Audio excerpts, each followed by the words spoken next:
it's like a bunch of things,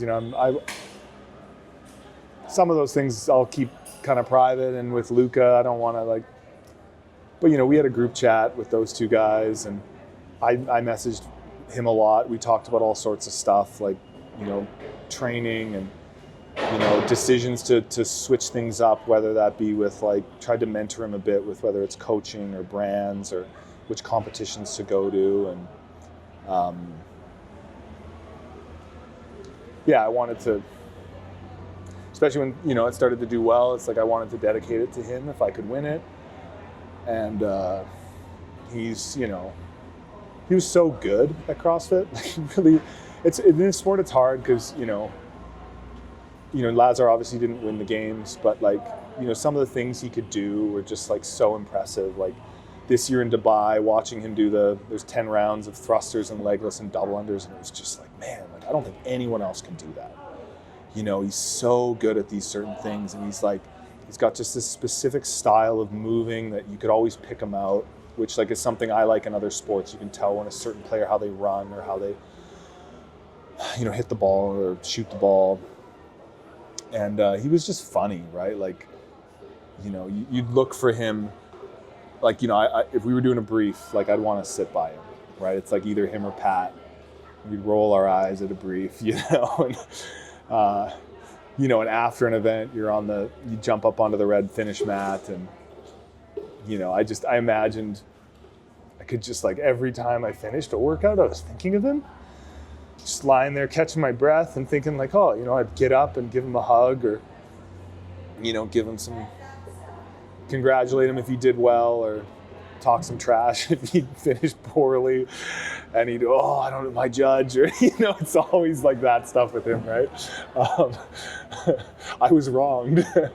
And and then leading into events, he would just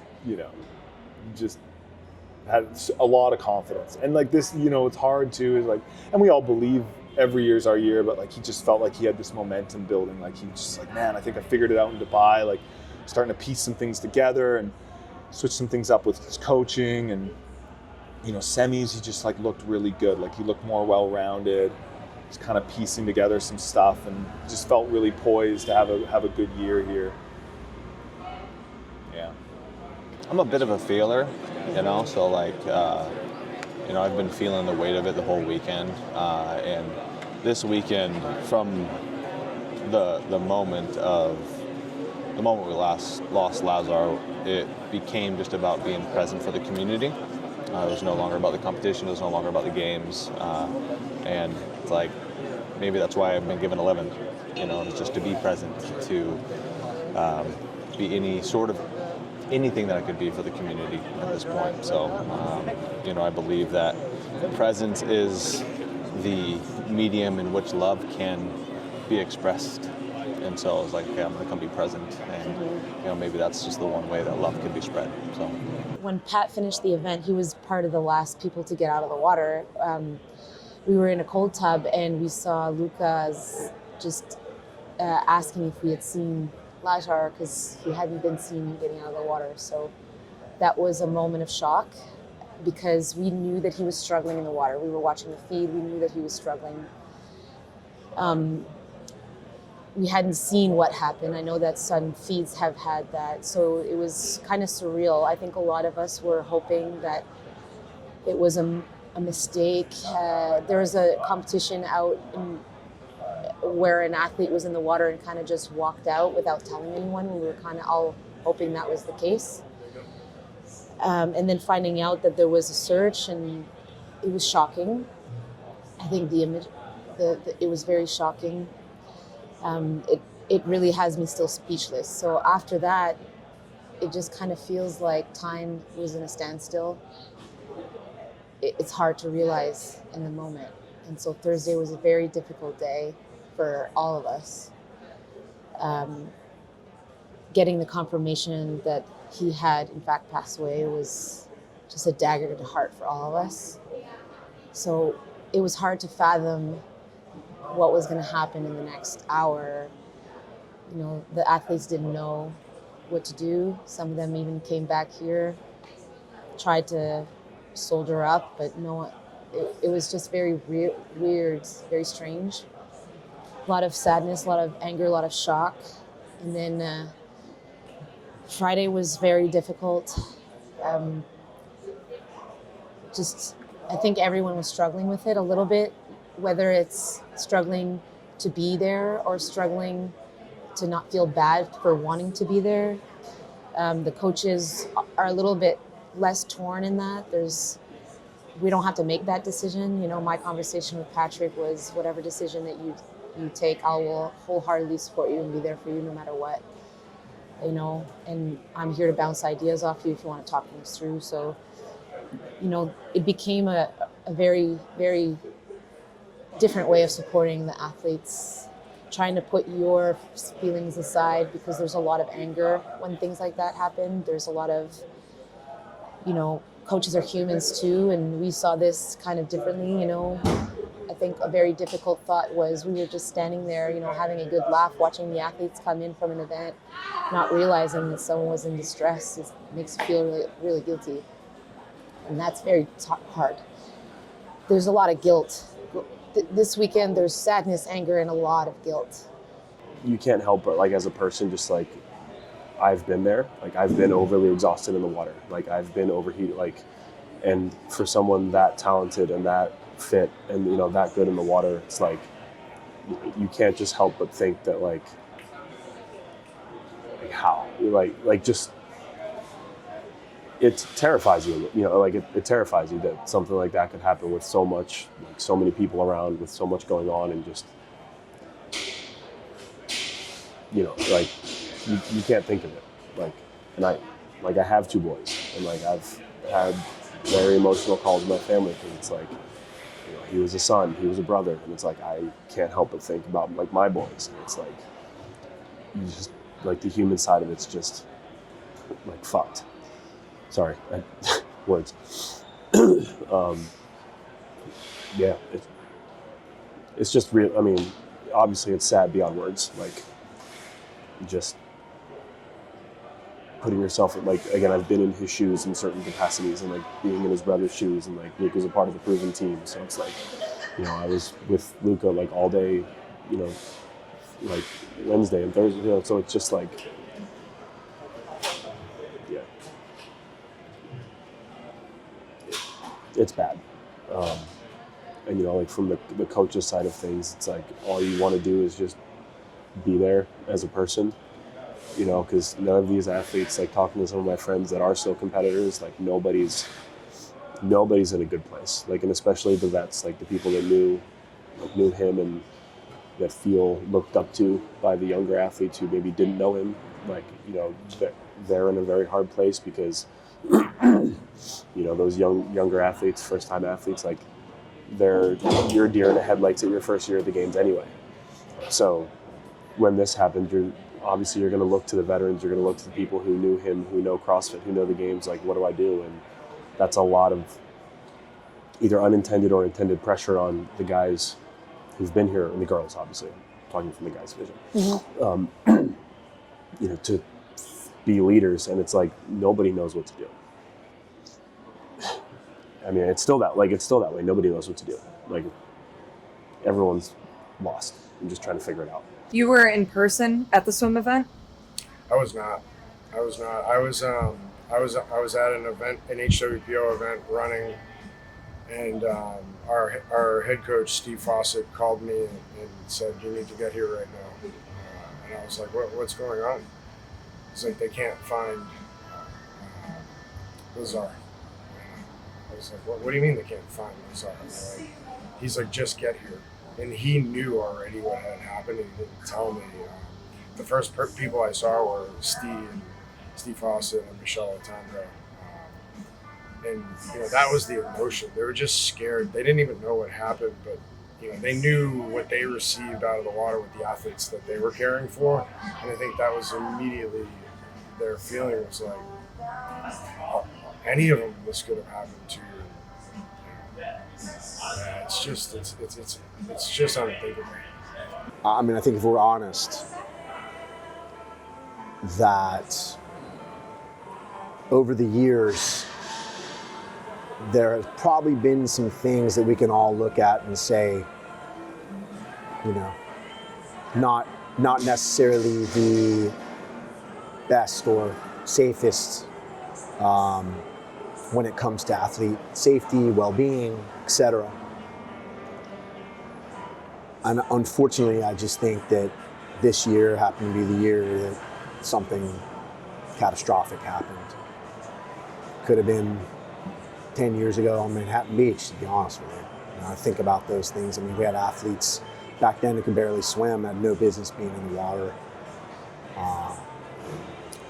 And I think it's unfortunate. Unfortunate's not even a powerful enough word, but you know, I think that it's unfortunate that it may take something like this for change to happen from the top down.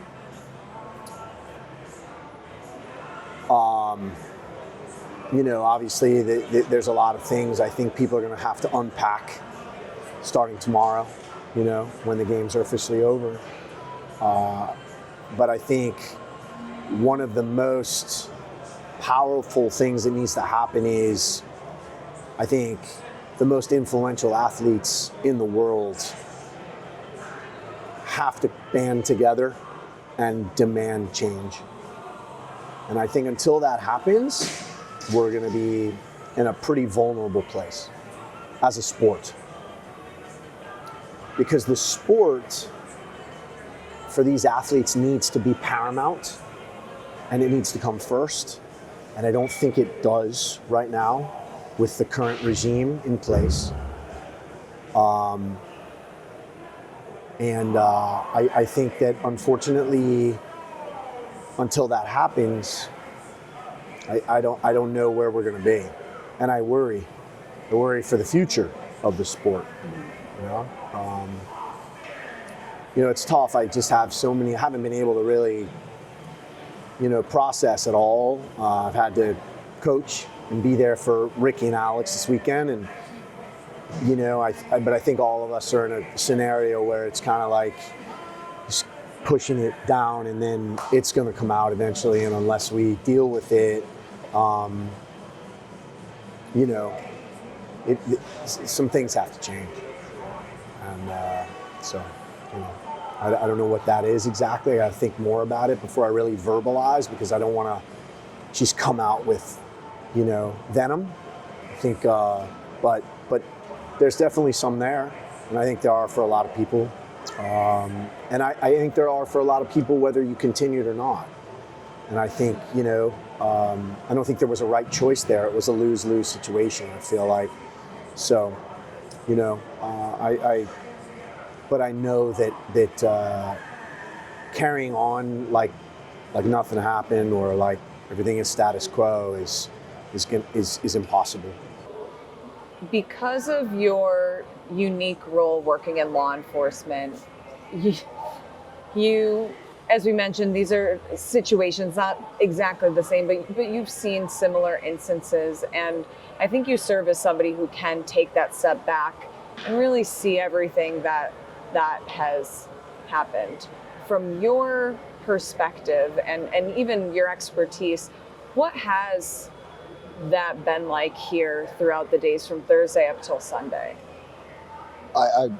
Expertise is a very strong word. I don't have that. I've been in law enforcement a long time, experienced a lot of tragedy. I've had to tell people that, you know, I'm sorry to say your loved ones have passed.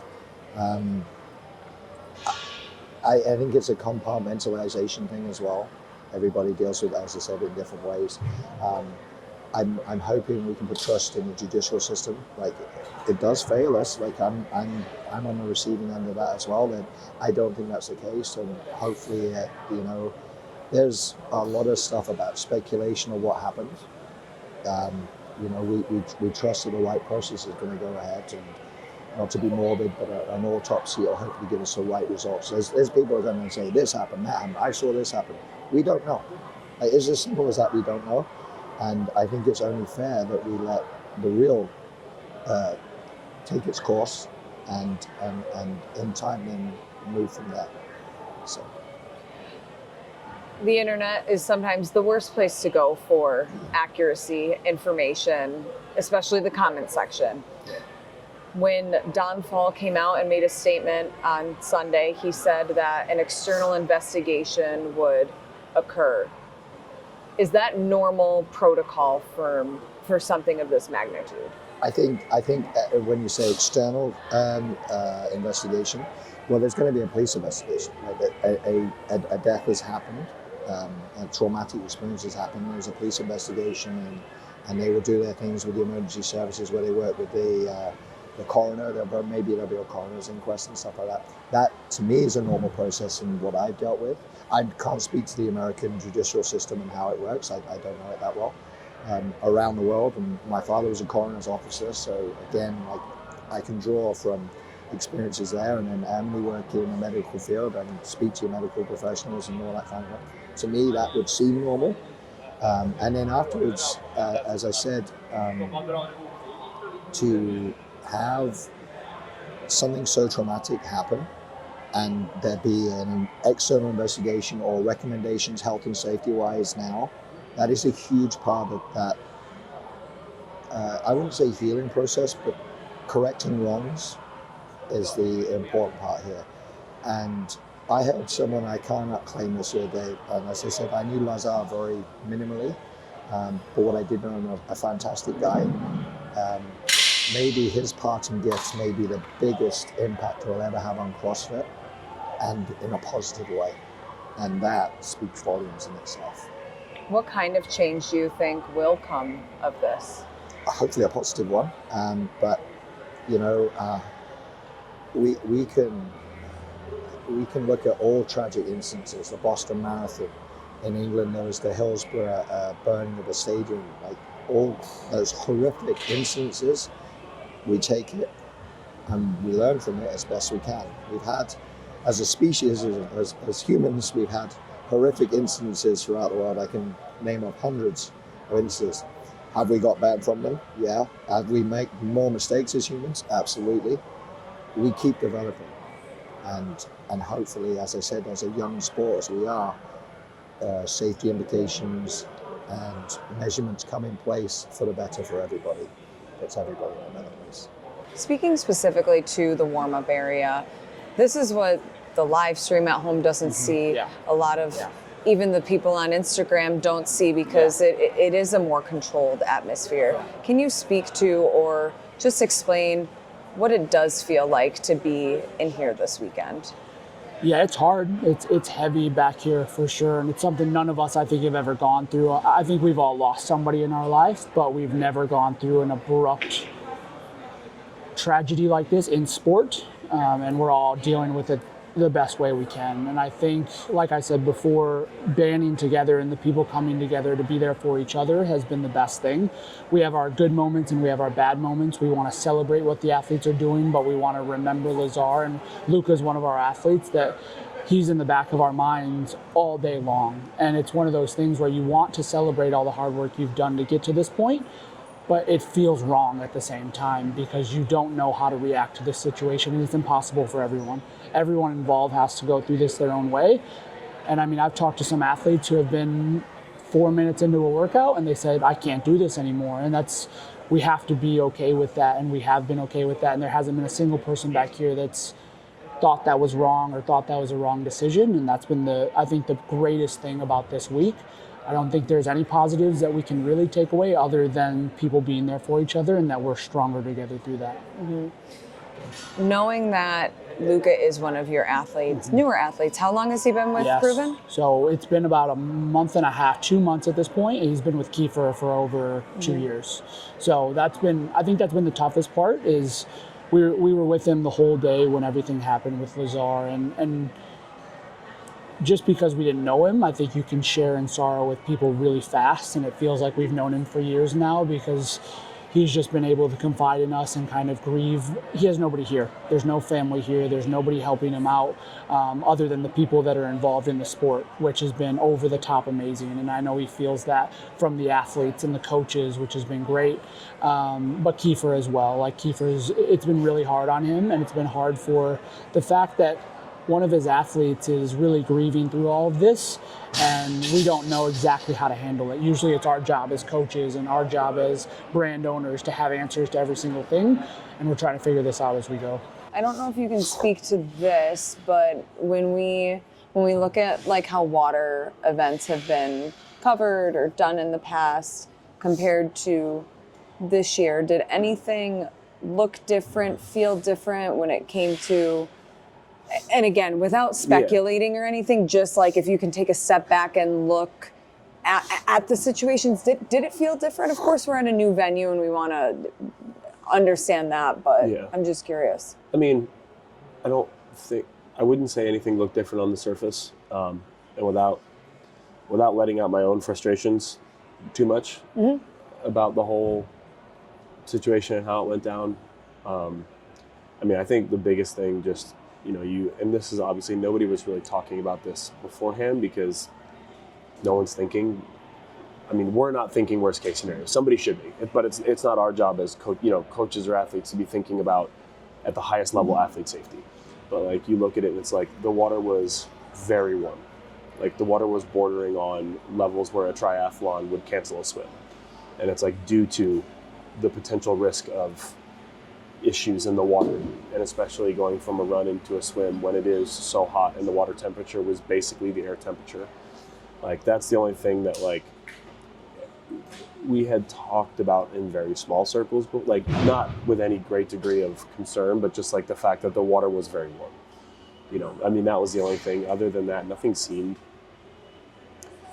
honestly, I wasn't looking at it highly, and it's just one of those things you don't look at highly analytically. You're not looking at like when I do a run swim, it's like I'm so focused on keeping my wits about me in the water that I'm not looking for how many lifeguards there are, or how many paddle boarders there are, or how spaced apart they are. It's like you're not thinking about those details.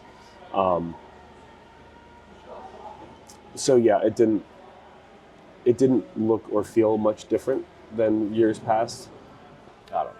It's just, when you go to compete, you put a lot of trust in the events, right? Like you have to, because we don't know what we're signing up for.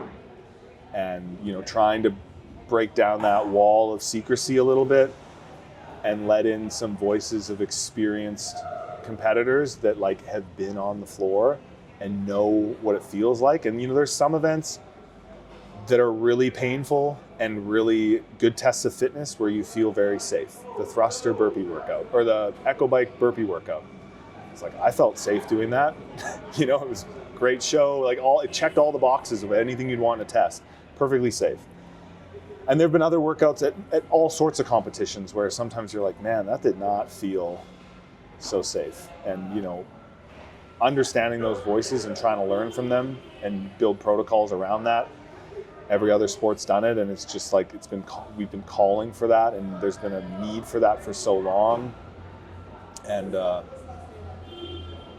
I mean, I feel silly because it's like I've been saying this stuff, and it's like, well, Brant, why haven't you made that list? And it's like I'm working on it. Your only decision as an athlete is usually how hard do I want to push myself in this event? Like, is that like that's the only thing that goes into your mind. Like you're not thinking about moral questions. The things that athletes are having to deal with this weekend are far and above what anybody was obviously prepared to ever ask themselves as an athlete.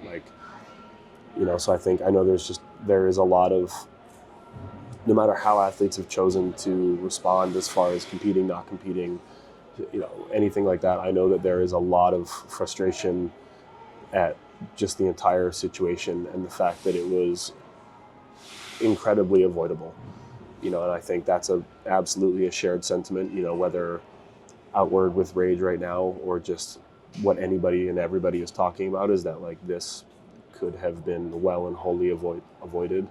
And I mean, just watching and knowing how it played out, like there was time, more than enough time to save him, and it didn't happen, and that's unacceptable.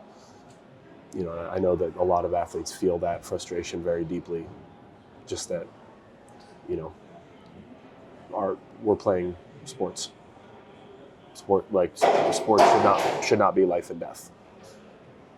And that's obviously a high point of frustration for everybody, coaches, athletes, I mean the whole community, I think.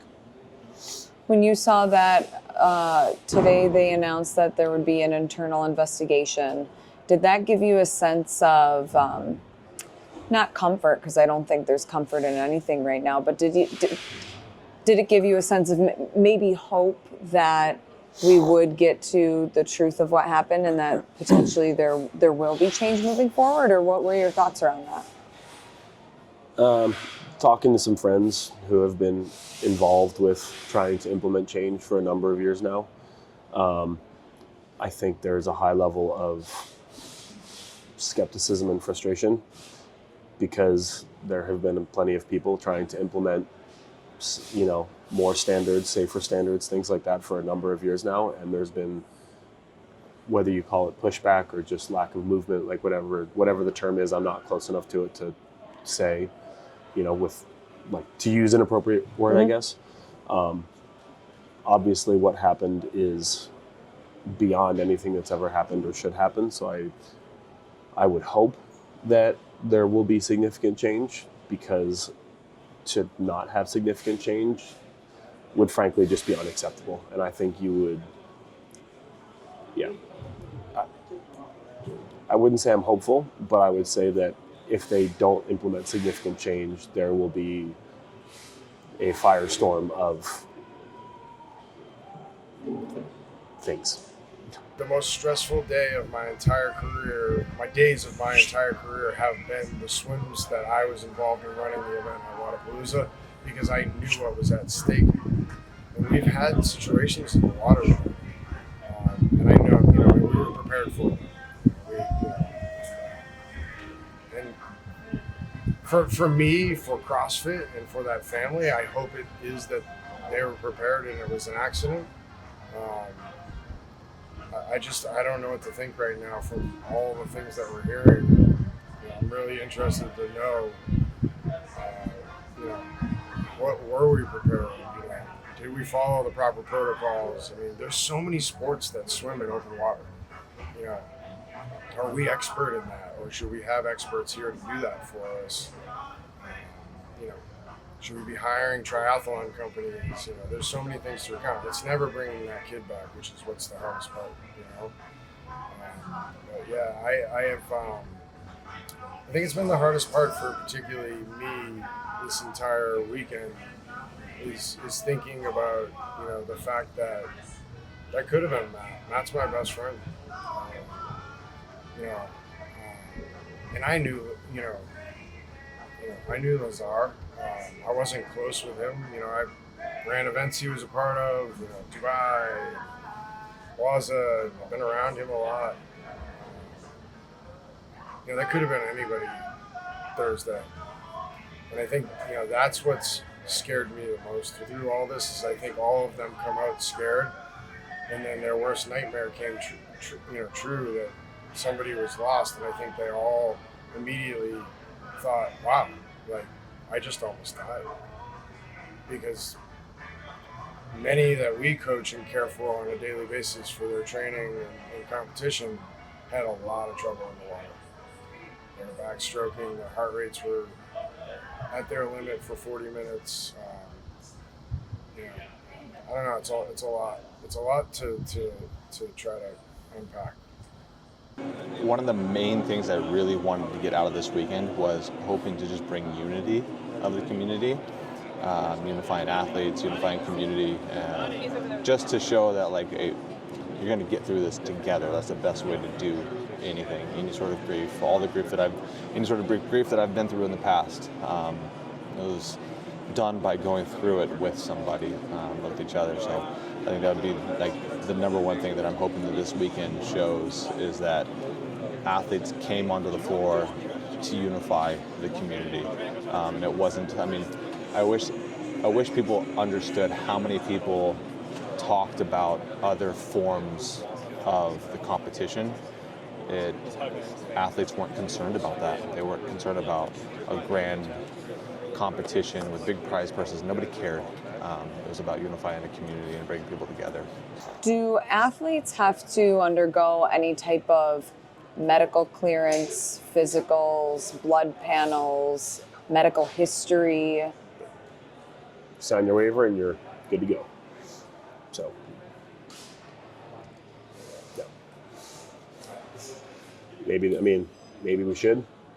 I think it's the assumption that CrossFitters are superheroes, and I think just physically that we're capable of a lot, and frankly, they are we're capable of incredible things, but still humans.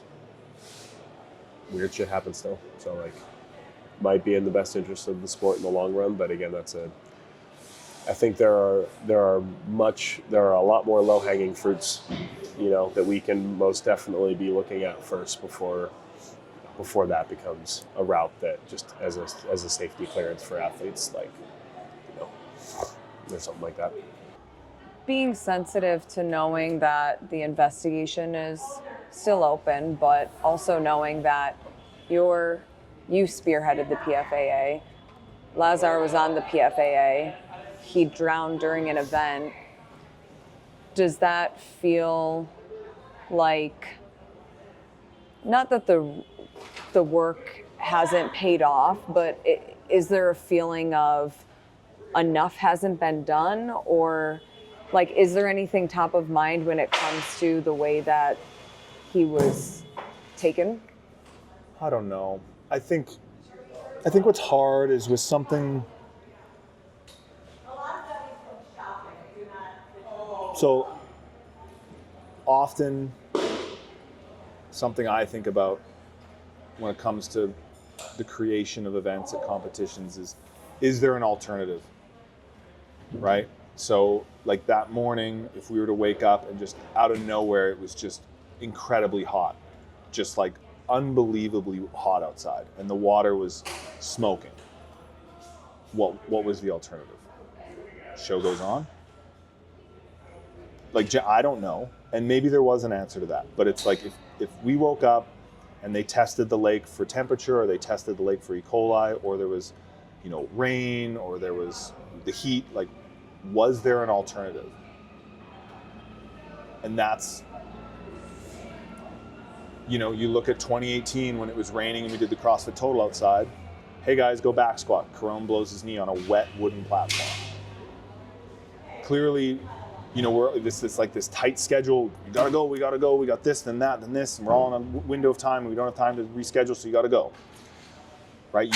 There needs to be alternatives when things, if it's weather or whatever, or even, every 1 in 10 men were popping their pecs on the rings in 2017, and it's just okay, let's do it again next week. Interesting, 1 in 10. Let's do it again next week. Interesting, 1 in 10 men. And it just kept happening. It's what's the protocol for changing things when it's, you can't predict everything, I get that. And then also the other thing is, because everything's made up, you can do anything, right? And so with the swim, and we will swim again in CrossFit competitions, right? People will be swimming in salt water, in open water, fresh water, in pools, right? It will happen again. What is the appropriate number of, that event could have been a little triangle swim. You come back in, you do 5 dumbbell snatches, triangle swim, and then the density of safety personnel would have been higher per person. Do you know what I mean? And per distance. And so I don't know the number of, that's not something I know, but we just assume that that's known, that they have that covered. Hey, they have the right number of people in the water for us. They've determined that the water's not too hot. They've determined that the water doesn't have E. coli. They've determined it's not too hot outside. We're putting that trust in the competition, whether that's this competition or another competition, right? And so with that swim distance, it's it could have been a little 100-meter loop, and you come out and you do something else. It could have been just burpees, running in burpees, and then you didn't have to, there's an unlimited number of possibilities. Did the PFAA raise concerns when the event was announced, or when you knew that you would be swimming? No, last year we had a list of 15 things that we presented to CrossFit. This was a lot of work to do this last year, where we presented a list of things that we were requesting from CrossFit. We can attach this, I can send it to you or whatever. We got 40 of the 80 games athletes, individuals, to sign it, saying like, I support these things. And CrossFit then responded to each one of those line items saying like, yes, we'll do this, we'll try to do this, we might do this. This is, you know, no, yes, maybes kind of thing. We didn't do that this year. You know, earlier this year, our big thing was the heat, right? We were like trying to say like, hey, like the heat is a concern. And some people are like, oh, it's hot in Texas, deal with it. Like that kind of stuff. It's like, you know, and like given the response we got from that, like it just kind of, like there were other things we've been working on behind the scenes. And I'm like, it's clear that they don't want our feedback on that. Like you can look at what we presented to them as options, because it was about heat prep. It wasn't about, we know it's hot outside, but as an athlete from New Zealand or something, a colder climate, there's a certain, if you get here and you're not heat prepped and then there's a heat workout, you're in trouble. You can heat prep, but you need to know, and it's expensive, and it's a logistics issue, and it's time consuming, and there's a monetary cost associated with that, and there's teams here from South Africa and there's teams here from New Zealand. So having that knowledge beforehand, you know, you can convey, and we gave options, you can convey quite a bit of information that then allows athletes to have a better understanding of the heat that they're preparing for, so they can safely prepare without revealing any like super important competition details, right? It's just like, hey, basically give us enough information so we know if we need to heat prep or not. Can you do that for us? And it was like, you know, you'll be fine. I'll look up the response, but it was just like, it's, you know, we'll have, I mean, you know, there was more, their official response, we sent them this official document, as official as we could. Our official response, it was essentially less information on that than what Dave gave in his weekly reviews on his personal YouTube account. And then, you know, I mean, in December, 95% indoors. It's like, no, it was 81, right? And then he said something else right after that was released on his week in review that basically like gave more information that wasn't in writing. And it's like, we're trying to get this in writing so we can send it to the athletes in like a formal way in an email, and not have them going to an employee's YouTube account to try to know what the hell is going on. And this is a matter that is integral to the safety of athletes' preparation for the competition.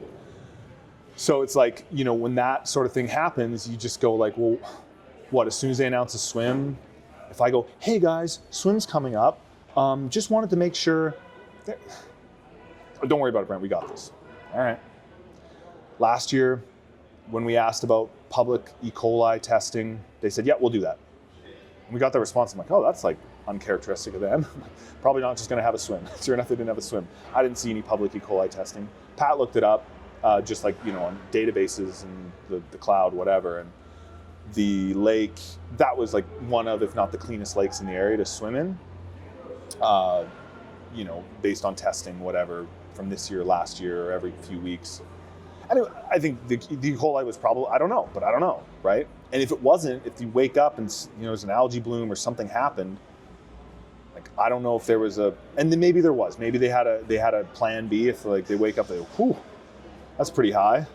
And they had a plan B and we didn't know about it, they might have, and that would have been great. Did they? I don't know.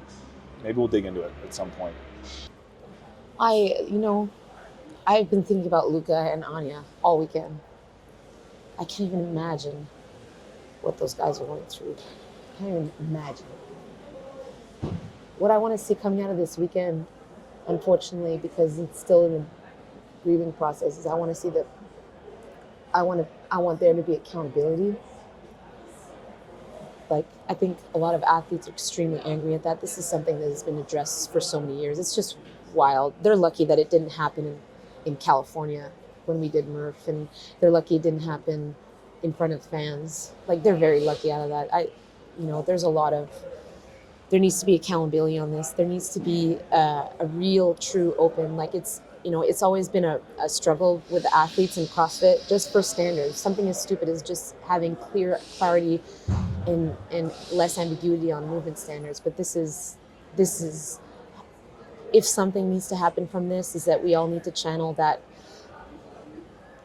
frustration into having an organization that really, you know, walks the walk and saying that they care about the athletes, because it's always been a consensus that they don't. They care about the show, they care about this, and you know, we all understand the show is good. That's why we're here making a living. But the sport has grown to larger than just like, this is how we're doing it, yes sir, kind of thing. It's just, there has to be accountability in what happened, and there has to be a real professional approach as to, if athletes are demonstrating concern over certain things, then they can't just brush it off. You know, just as an example, before this competition, we wanted to know, the Athletes Association wanted to know how many events were outside, and their answer was not a lot.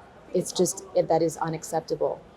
It is unacceptable, and that one outdoor event resulted in a death. You know, not related to the heat, but that it's unacceptable. So if we can channel this anger, and if we can make real change, if CrossFit can just get their head out of their ass and just fucking listen to the athletes, that would be the best possible outcome out of this situation. It's just like, it's a life. We lost a life. We lost a friend. We lost a competitor, someone who was beautiful person, kind, joyful. Luca lost his brother. That was, you know, Anya lost her boyfriend. You know, Lazar's parents lost their son, and it has been addressed for so many times. The athletes have been crying for some years, and it's just been talking to a wall. And and some athletes don't even think this will change anything. How sad is that? So they have to change how they do things. They have to either change the people, you know. If it was me, it would be the people. Like, if we can't trust the people in charge right now with CrossFit Games, I don't trust them. I don't trust their intentions. I don't think a lot of the athletes do. And if that doesn't change, then we're going to be in a similar situation not too long from now. So I just hope that it does, and it's not just. And we have to remember. We have to remember this. We can't just print the name and say that we remember. And CrossFit has a huge responsibility to make that change happen. It's not us mobilizing, like they need to mobilize. The hope of this is to find answers, right? I think that's Luca's biggest question mark right now, and as Lazar's family feels the exact same way. I think when any tragedy happens that goes unsaid at first, or there's questions, we just have to find answers right away, because that's what they deserve, and we owe them. And I think that's, everyone in the sport needs to come together as more of a unit rather than, you know, tearing each other down in a lot of this. And I haven't seen much of that, but there has been decisiveness in some of this to where we're all going in the same direction. Mm-hmm. At the end of the day, we as human beings need to elevate what we're doing with each other. And I don't know where we go forward with this, and I think that's the hardest thing. But I think there's a lot of really smart people that can figure that out, all of us together. And I think one of the biggest things I've seen this week is Brent Fikowski has been over the top, and like, he has just been the best influence on these athletes. I think when we get into a tragedy like this, and when something happens like this to where the athletes feel like they don't have answers, an athlete needs to be somebody representing them and giving them something to fall back on, and Brent has been the best. He has shown that, hey, he's in a position to where he should be with PFAA, and I think moving forward, this gives him an amazing opportunity and all the people around him to finally make the changes that he wants, and for everybody to come to the table to make changes, which is what we all need. Have you asked yourself the question of whether the games will return after this? I mean, I hope so. But in what form? With what leadership? I think all those questions need to be asked. I think we're at a crossroads, and I think that some big decisions need to be made. And when I say that, I mean from everyone. So do I think that they'll return? And what will they be called? And who will be running it? And who will be leading? And who will be programming? And who will be competing? And all of those things? I think for the first time I can honestly say I don't know, like what it will look like. But you know, you've got superhumans doing superhuman things. I think that they are as inspiring as any athletes on the planet. I think what they do may be the hardest sport on the planet. And I think that there is absolutely an audience for that. But moving forward, you know, if you ask me whether or not I think that needs to look different, you're damn right I do. I think there's a path, but there's a lot of work to be done for that to come true. You know, and I think the athletes need to be heard. I think all of us that have had a lot of history in the sport and contributed to it want to be heard and want to be a part of, you know, how we, you know, tighten this up and make this, you know, safe forward. I don't even know what that looks like. I love the CrossFit Games. It's my favorite week of the year every year. It's changed my life. It's changed Matt's life. It's changed my team's life. And every one of these kids every year it does. And it has this year in a bad way. Yeah, we're gonna get there together. And what that looks like, I don't know. But I know one thing that, you know, I'm going to do everything in my power to contribute to it existing forward and it being safe. You know, every one of those athletes, whether I work with them or not, I care deeply about. Like, they are the story. They're the inspiration, the aspiration. They're why we show up. They're what we celebrate with the sport. You know, we need to care for them more. And I'm going to do everything in my power too. And I truly believe there are people at CrossFit that is the path forward. I really do.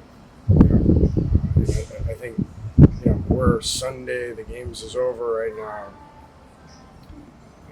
You know, it'll be very interesting to see what it looks like the next, you know, few weeks, particularly, and what those conversations look like. But I really think it's time for all of us to really demand change.